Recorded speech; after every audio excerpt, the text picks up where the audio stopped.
Oh, good, you're all here and not a moment too soon. We are almost ready to launch. Yuvik, what is the status of the fusion core drive? Captain, the handwavium chamber is accelerating steadily. We can expect fusion drive activation in 4 minutes 26 seconds. Approximately. Thank you very much, Yuvik. Captain, Yes, Yuvik. perhaps you'd like to introduce me to your new friends. Friends? What new friend?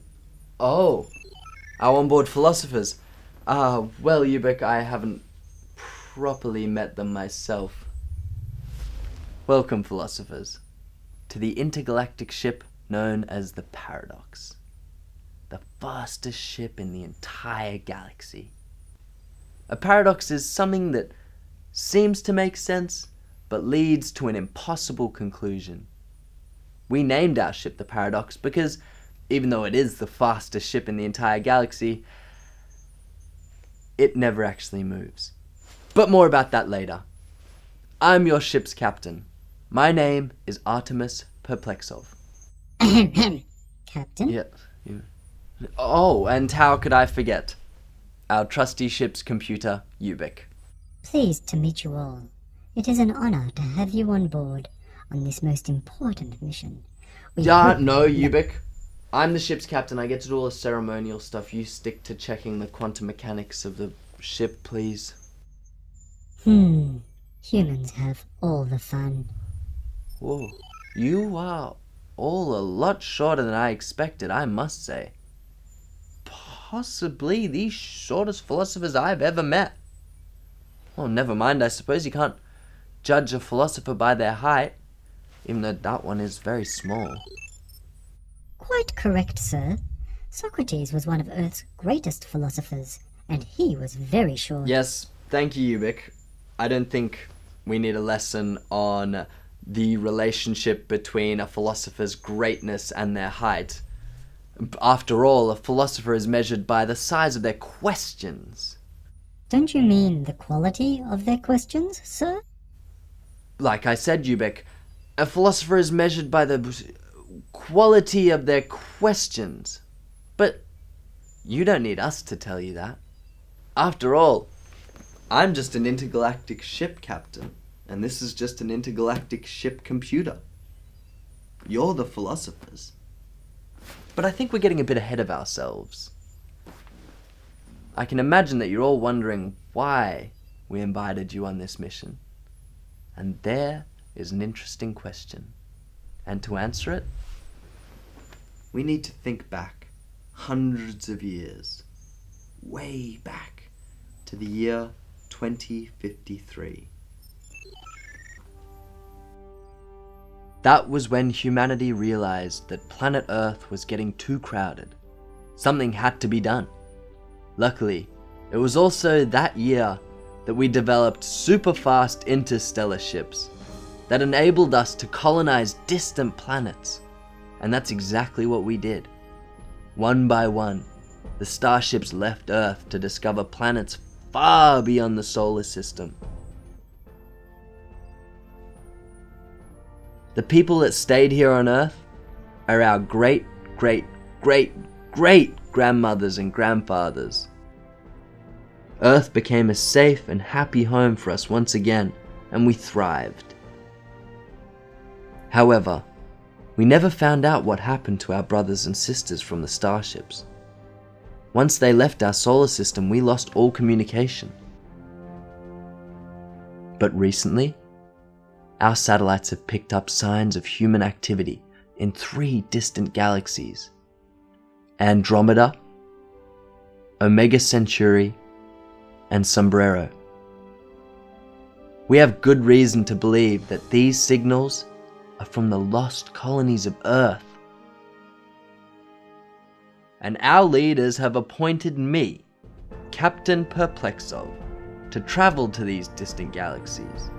We are preparing to interact with the colonies for the first time in hundreds of years.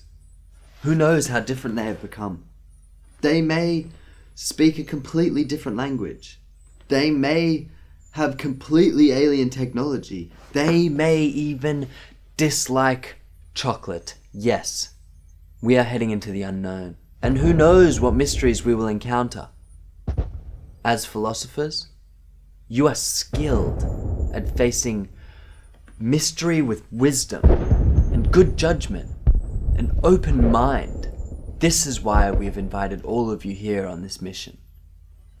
And yes, of course, the journey will be perilous and full of adventure. And you will be required to travel with me to the farthest reaches of the known universe, encounter long-lost civilizations, and to discuss big questions about the future of humanity.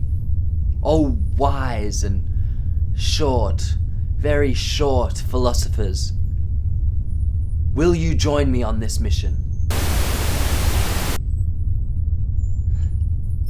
That's wonderful to hear. And it's just as well, sir. We've already taken off. Nobody can get off the ship now. Well, welcome aboard. Captain, we'll be entering the mesosphere in 6.4 seconds, approximately. Brilliant, thank you, Ubik. And not long now till we'll be able to engage the fusion core drive and whammo, off to a new galaxy before you even know it. That would be Andromeda Galaxy, sir. Yes, that would be Andromeda. Thank you, Ubik. I really appreciate that. We've been picking up very strong signals from a large blue planet in a twin solar system. We strongly believe this could be our first colony. We've entered the mesosphere, sir, and the fusion drive is engaged. Are you guys ready? Do you have your seatbelts on? I'm just kidding, you won't need your seatbelts. But are you ready to travel to a new galaxy? Of course you are. Okay, here we go.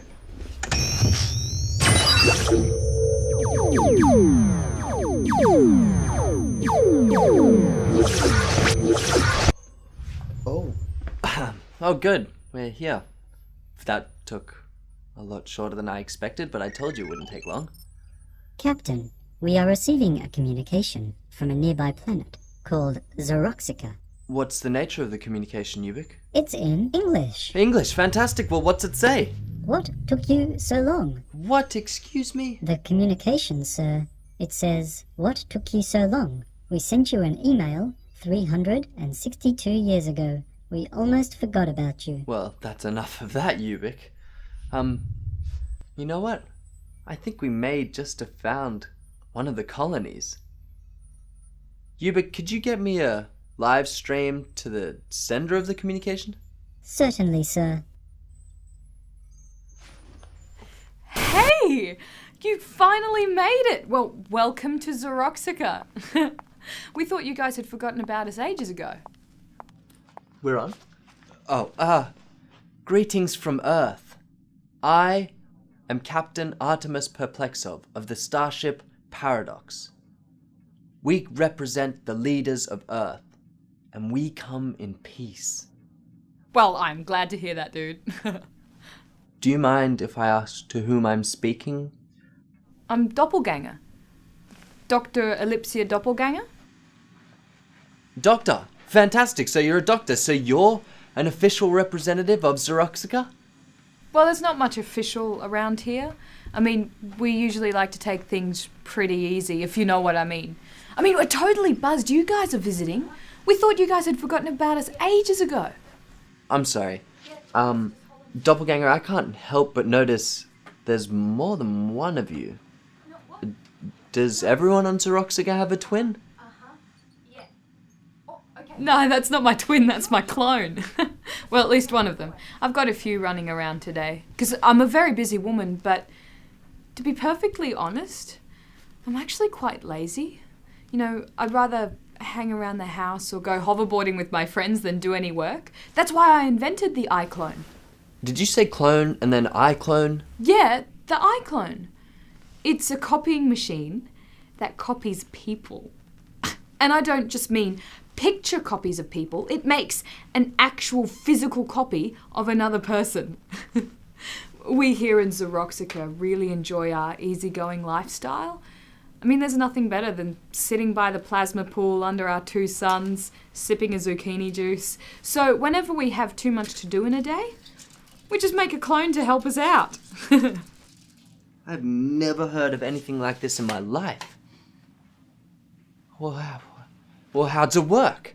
Oh, well, It's really simple, actually.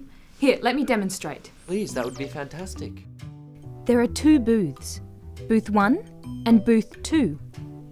A person enters booth 1, and when an operator presses the copy button, a perfect copy of the person is created in booth 2. Just imagine that you have a whole lot of homework to do, but you really want to go to the Gangnam Style dance party. With the iClone, you could make a copy of yourself to stay home and study, while you get to dance Gangnam Style with your friends. Nothing would stop you from making 3, 4, or even 5 copies of yourself if there are lots of different things you want to do at the same time.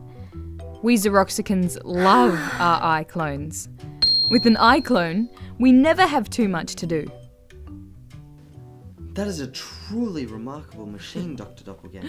Well, I don't like to boast, but yeah, we are. Hey, we've got a whole factory full of these things. Why don't you take one home with you? It will change your life forever. Guaranteed. Yep. Well, that's awfully generous Yeah, of you, yes, Dr. just hold on a Doppelganger. second. And we will definitely consider it. No worries, Captain. No, what? Hey, listen, I've got to go. I've got some official business to attend to. No, I've got a hover skate ramp that I've got to Sure, open. yes. So I'm just going to leave you with one of my clones to entertain you guys, but catch you later, Earthlings. That was quite surprising, wasn't it, Ubik? Yes, Captain. What an intriguing concept. Right? Indeed, Captain.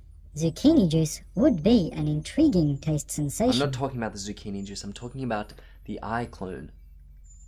I mean, the possibilities of cloning myself whenever I felt like it? That's quite appealing, I must say.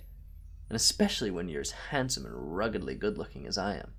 Indeed, sir. Imagine meeting yourself. Imagine. I mean, that is an invention that could change society forever. But would it change it for the better? It's a very philosophical problem, sir. Indeed it is. And thankfully we have our onboard philosophers here to help us out with that. Philosophers, it's up to you. It's your decision whether or not we take Dr. Doppelganger's iClone machine back to Earth with us.